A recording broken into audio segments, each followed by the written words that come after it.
og klar til at gå i gang med trilleriet. Der kan vi jo lige kort sige for de lidt mindre vidne, at det gælder om, at man har en stødvalg enten hvid eller gul, og så gælder det om at ramme modsat bundbande, og så komme tilbage så tæt på den tætteste bundbande, eller den bundbande tættest på spillerne. Og den, der så kommer tættest på, får gerne at få udlægget, som kan være godt taktisk. Taget betragtning af, det der, man ligesom starter med at sætte spillet.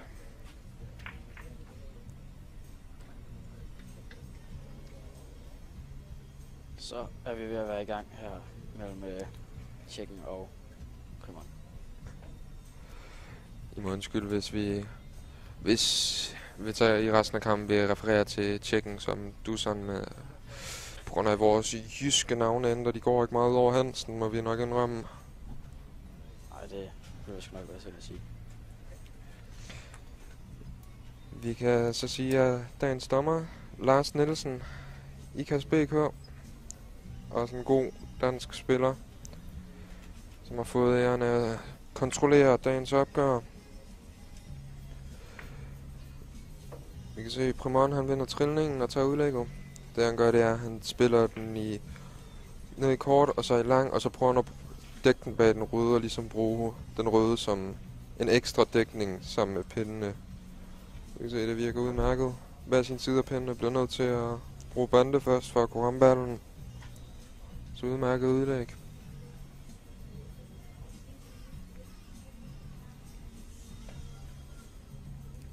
Den så kort ud. Det er kicks. Dårlig start for Dusan her. Det giver første åbning. 2 skæver første åbning. Færdig hånd allerede. Og her i situationen, som ligger lidt ud til siden den gule, vil vi nok ikke se den få lagt op, da den er meget svær at ramme så præcist. Da den jo gerne skal få den igennem den røde, der den ligesom ligger i vejen. Det klarer han jo fint. Ja, det kunne vist være rimelig ligegyldigt her i situationen. 8 stærk og en føring på 10-0. Så er vi godt i gang fra Primons side. For os lige og øjnene af Primon der inde i kameraet. Ja, det er godt, vi kigger. Så med at finde det gode spil frem.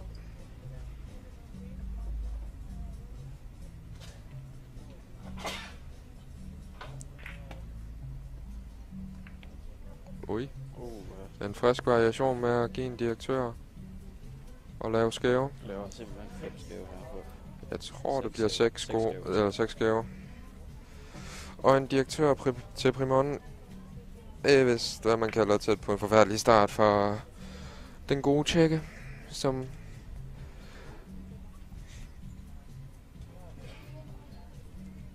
han vælger kvartvariation, da han mener, der er større udbytte og måske en nemmere mulighed for at dække af.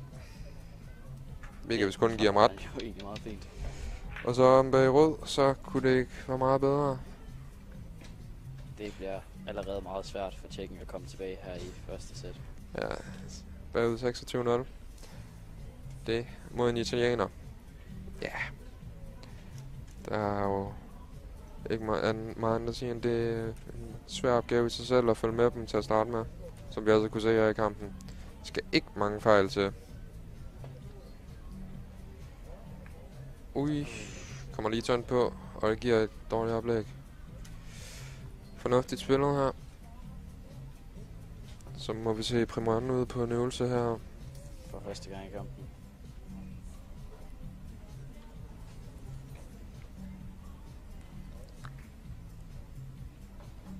Ser vi nok Primon spille en af de velkendte Garofa herinde for 5 kart spillet. Fornemt. Godt Så tempo. han med fint tempo.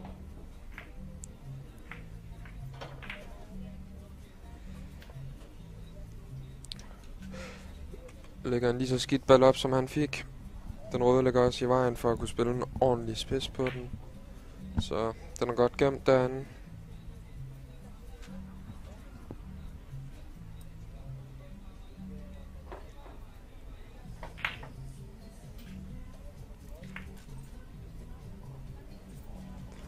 Vi ser om bruge spidsvariationen.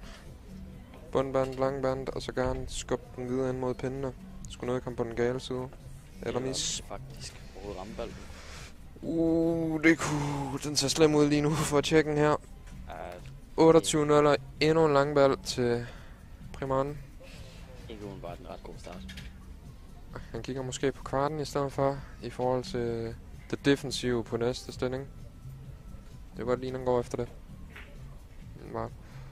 Det der jo er, det er, at han skal holde hoften ind, eller ben, hofte, inden for banden. Ellers så er der fejl. Og point til modstanderen.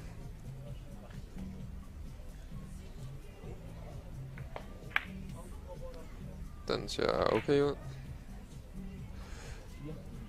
Pointmæssigt, oplægmæssigt. De dækket ordentligt af bag rød, som han nok egentlig gerne vil.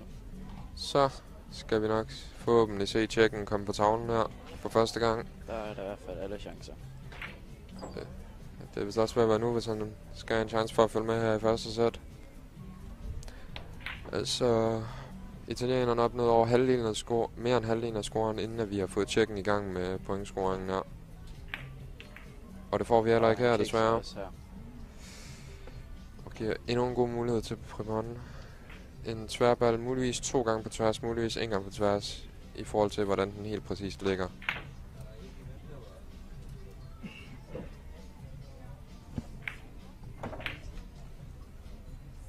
Det er 3. gang. Den tager kun en pind til Primons ærgelse. For det kan godt af bag ved kejlerne. Sikker? Måske. Jeg tror godt lige, han kan se. Det ligner ikke. Han rigtig kommer over og kigger, men sådan det. Så vil vi se ham ud i spidsvariationen igen. Altså kort band, lang band, og så prøve at se, om han den her gang kan få skubbet den hvide ind mod pindene. Eller bare ramme den. Ja. Det må være første mål, som har alle andre kommet sådan sekundær. Ui, den bliver lige snittet. Den er ramt. Hvad er næste gang? Lige præcis snittet. Ja. Man lægger en rigtig god forband op. Kan både spille forband der og underhånds tværball, hvis han kan se meget nok af vandet. Ja. Han kan også tage det tynde kejlesnit. Skal det være tynd, vil jeg så sige. Men selvfølgelig det er en italiener. Lige når det bliver tværballen bare for at udbygge føringen. Han har jo... For ham så gælder det bare om at udbygge. Da det her sæt næsten må sige så være afgjort allerede nu. Nu gælder det egentlig bare om for tjekken ikke at blive ydmyget med ikke her. Det er stort set det eneste, han kan ud af den kamp. Eller det første sæt her. Den største sæt sejr indtil videre, den har været på 60-2, så han vil jo nødig være den, der står med det første æg.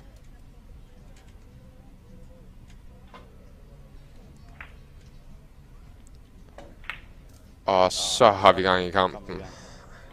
Her har vi en kamp. Læg ud med 10 stærk. Sådan skal det ikke gøres.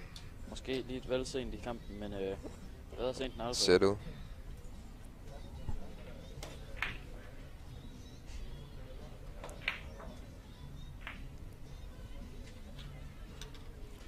Men igen ligger den er ikke dækket af. Og vi vil nok se Primon endnu en gang få scoret et par point på den her. Men den er lidt for stor. Det er ondt. Men han giver ham en ikke nem ball. Han kan enten gå efter og score og dække af, men det bliver svært at gøre begge ting samtidig i hvert fald.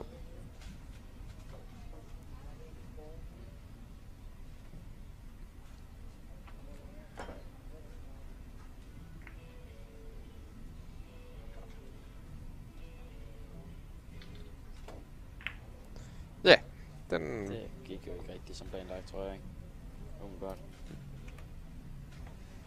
Og der ligger en god tværball til endnu en gang at udbygge føringen.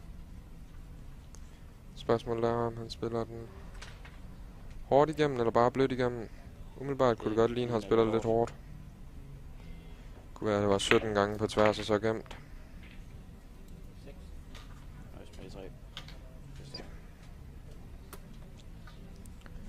Men sort, det er den da.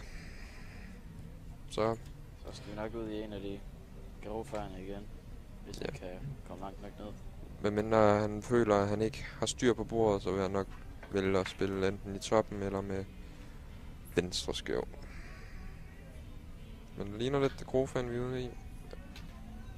En lille bitte smule skæv. Er der ingen overhovedet? Ja, den er også misset. Ja. Det er vist. Det er så 58-10 nu.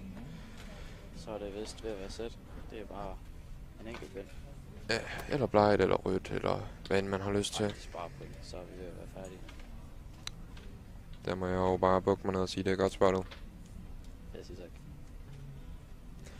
Og hermed så er vi rimelig hurtigt kommet igennem første sæt.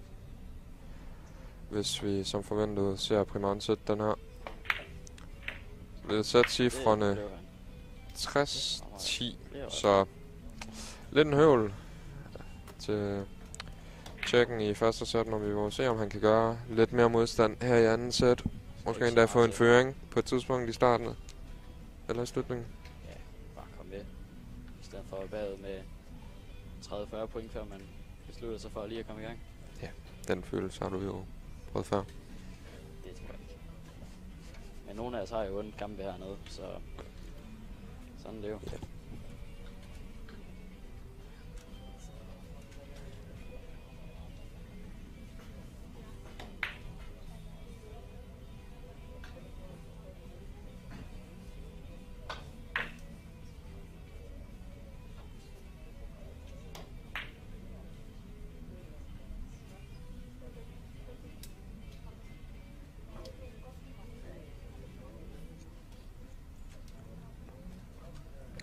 Så prøver Tjekken at lave uddækket denne gang. Prøv at se, om man kan gøre det lige så vellykket, som Primant formåede det i første sæt. Det ser ganske udmærket ud. Den ser fornøjelig ud.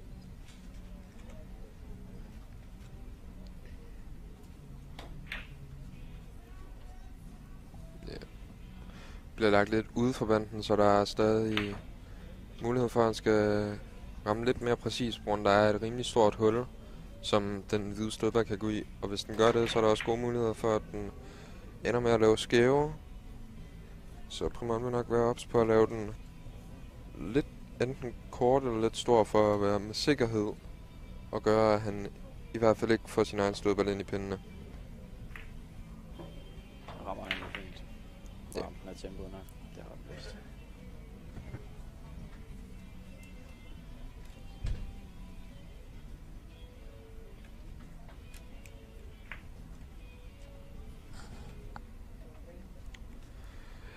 Så ligger der Forbundsvis. eller en fembande. Ja, det er svært at spille kvart på det. Der er stort set buffet. Det er indtil selvgavebrud, det der. Han vælger at spille net for stor. Det kan være defensive årsager. Det ved man jo aldrig. Godt nok har det gjort bedre i forhold til defensiv. Ja, der ligger en langballe, en spids. Han vil nok måske tage langball en gang op igennem pinden, og så have lidt fokus på at dække af her i starten af sættet, indtil han får skabt sig en føring. Som man jo nok gør på et eller andet tidspunkt.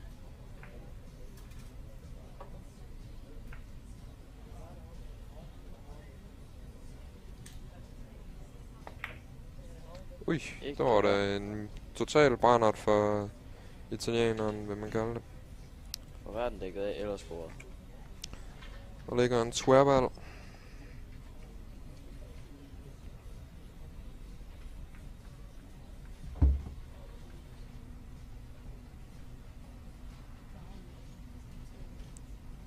Så må vi se, hvad han vil gøre her for...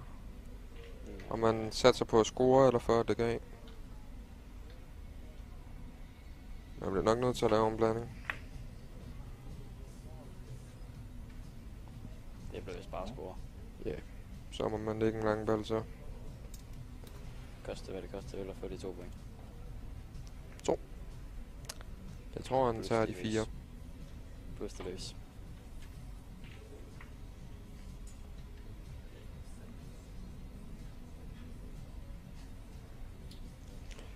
Vi se, hvordan han formår at spille den her Primant. Han skal skubbe den røde væk. Det gør han ikke. Så ikke en lige så stærk start, han har fået i det her sæt, som han fik i første, må man sige. Noget mere kynisk i det første end det andet, i hvert fald indtil videre. Det kan jo nu ændre sig. Der er lang vej tilbage nu.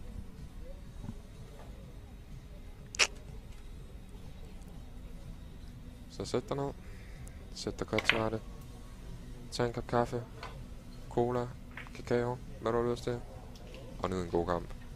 Eller hvad der er tilbage af den i hvert fald. En lidt speciel bold han får her, Primon. Der er han for svært ved at spille den uden at lave blight, altså hvor han støder på sin egen stødbold, rammer modstanderen, som så laver kambolage med den røde. Det giver 3 point. Og så vil jeg nok prøve at se, at man kan enten sikre det defensive, eller få drejet, på en eller anden måde få drejet en af ballerne ind mod pindene. Det bliver defensivt sted. Det er også fornemt lavet det der. Det er fint spillet. Den er svær at komme rundt om i karten der. Ja. Hvis mindre, at han kan komme ordentligt rundt om. Det er jo lige, om han kan det. Det ved han nok bedst selv. Vinklerne kan jo snyde her i studiet. Det kan jo nemlig det, det kan.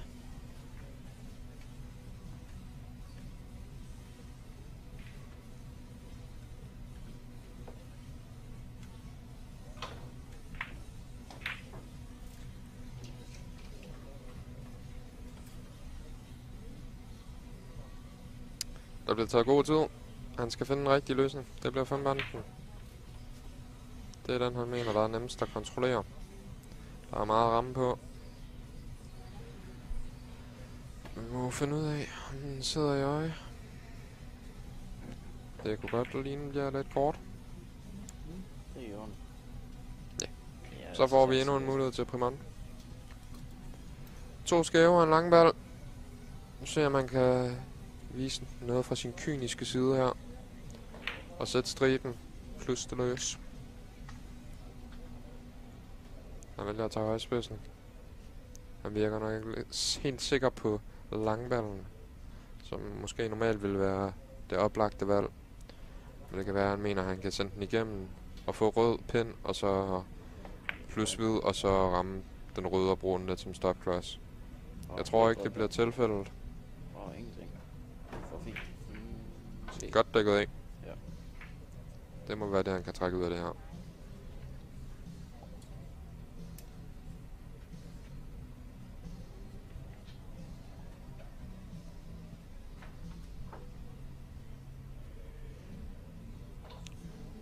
Han mener ikke, han kan sende den direkte, så det må blive over en band og så ned mod hjørnet. Svært at gabe på i næste indgang, må man sige.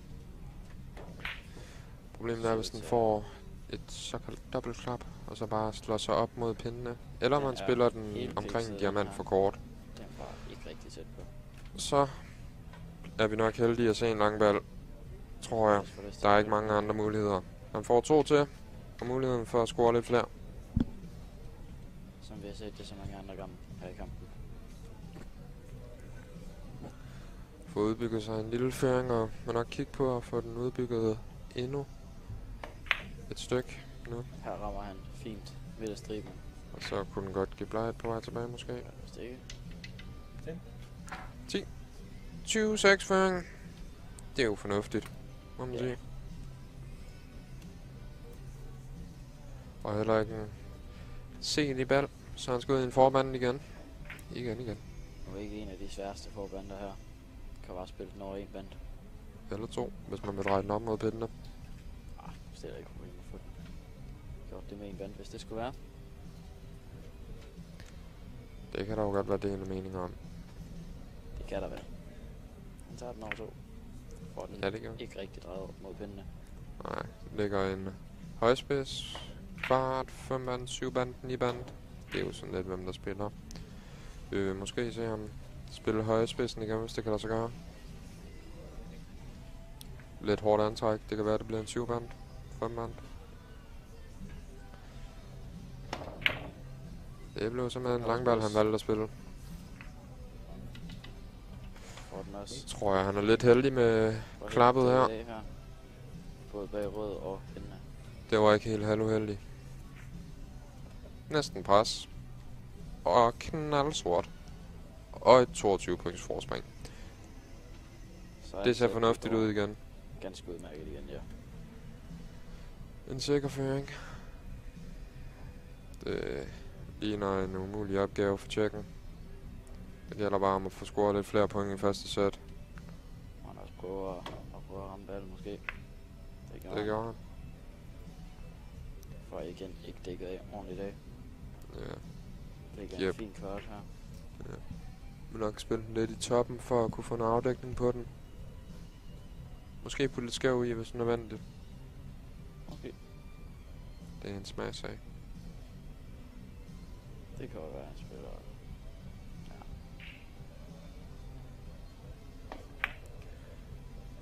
Det blev versionen i toppen. Lidt stor. Lidt meget. Men fik den fint bag ved rød. Det er jo så spørgsmålet. Kan han se den? Måske dækket af bag rød. Det finder vi jo nok ud af, når han skal teste det.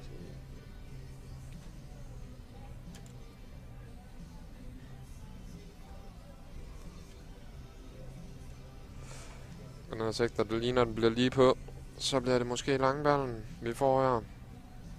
Fyret kanonen af. Yes, sir. Den får arbejdet sig ind af, ligner det. Til 2 stærke. Sådan. Super. Og dækket fint af her. Ja, det ser jo fornuftigt ud. Problemet er, at de stærke italienere, de er svære at dække af. Og selv når man føler, man dækker dem af, så ser de stadig en skoleball. Så det kan godt blive lidt af et problem. Og især hvis han kan se den lige på. Ja, det gør det noget unægteligt noget nemmere. Lille Det var ren afdækning, det der. Det er jo bare at tage den lidt hårdt ud. De løber langt her på bordene. Her på nye klæder af klubben. Ja.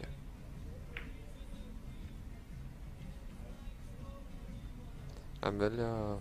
Han kigger på spidsen igen, selvom rød ligger lidt i vejen. Han kan også spille den over en bande over i langband, hvis det er det, der lyster. Det er bare svært at få lægget den af. Han har et godt øje til dem, selvom de ikke har virket tidligere i kampen.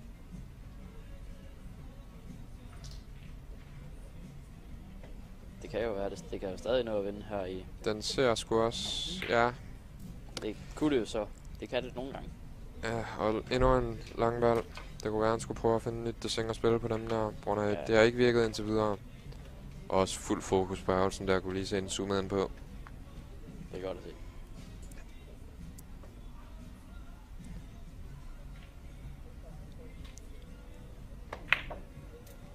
Sætter Ui, kun 6. Okay. For det ikke er fint af i begge hjørner. Og kan måske bruge den røde lidt som afdækkelse. Måske ikke nødvendigt. Det er stærkt spillet. Og et godt forspring.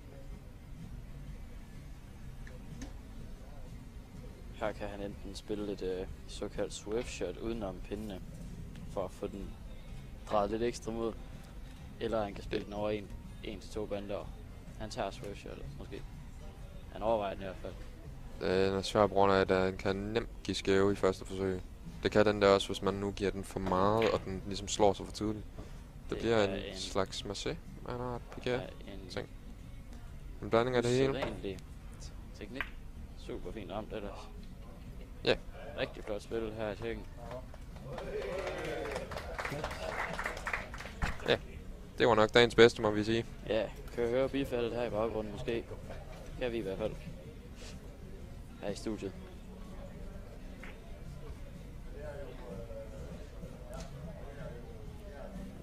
Måske bliver han forbandet, han spiller. Nej, jeg har bare brug for briller. Det er en kvart. Kan måske men få lægget ser kort ud. Bag ved rød, medmindre den bliver hård. Den er godt spillet, vil jeg sige. Det Rigtig må vi erkende. Her Primon igen.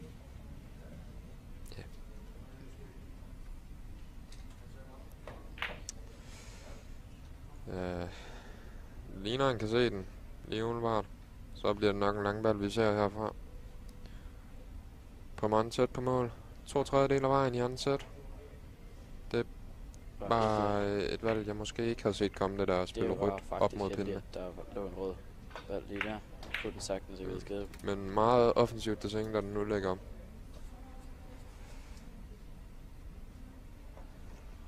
Ja. Det kan være, at han tager sig så god tid, fordi der simpelthen er for mange valgmuligheder. Det er svært at beslutte sig. Det kan være. Der er jo altid flere valgmuligheder for en italiener, end der er for os andre normale. Det kan være, at han simpelthen bare vælger at ramme gul, og så ligesom skubbe den røde ind i pindene. For bare at lave maksimal point. Det gør han ikke. Spiller højspidsen. Det må være okay spillet, det der. Ganske udmærket spil her på Lemon igen. Ja. Super dækket af. Prøver nok at gå ud i spidsen igen her. Dusan. Så må vi se, om det denne gang er lykkens gang. Vi må næsten håbe, det lykkes en gang imellem for ham. I stedet for, at han bare lægger lange baller op, hver gang han bliver dækket af. Men det er jo heller ikke nemt at møde sådan en god italiener. Det er det ikke for nogen.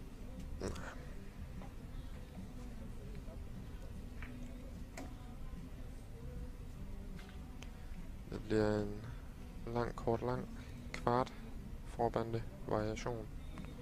Så skal han passe på, at han ikke laver en for stor, så den gule går direkte op i pindene og giver skæve. Det ser ikke sådan ud. Den ser ramt ud. Det er ramt den ikke. Den går direkte op i pindene. Ja. Giver 8 skæve, plus en bærlig hånd igen. Ja, så må han nok vælge at få lagt op, vil jeg tænke. Ja. Og så mangler han kun 8 styk, så det er midterstriben. Så er det tak for kamp. Det vil vi højst sandsynligt se, men man kan jo aldrig vide så sikker. Så vi andre nok gøre rimelig kort proces i den her kamp. Ja. Der har ikke været mange muligheder for Tjekken for at kunne følge med. Han har spillet godt på måneden, samtidig med at forbanderne ikke har siddet der.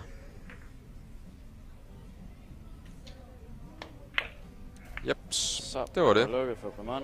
Super fint. Fejlfri kamp for Pemon. Ja, og det sætter ham i en fantastisk position i puljen. 3 vundne kampe ud af de første 3. Ja, 2 kampe.